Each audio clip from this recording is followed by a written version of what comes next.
A ver, ¿cómo? Proyecto de cortadora secuencia automática.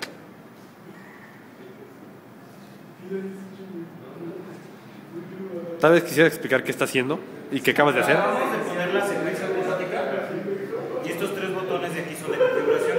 Una vez presionado este botón, la cortadora ejecutará 5 cortes de etiqueta.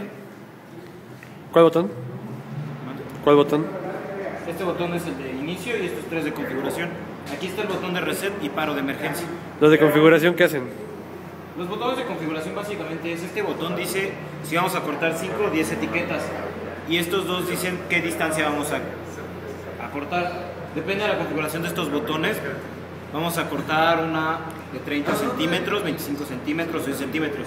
Depende de la configuración de nuestro microcontrolador. Como se puede ver allá. No se puede ver. O sea, mal.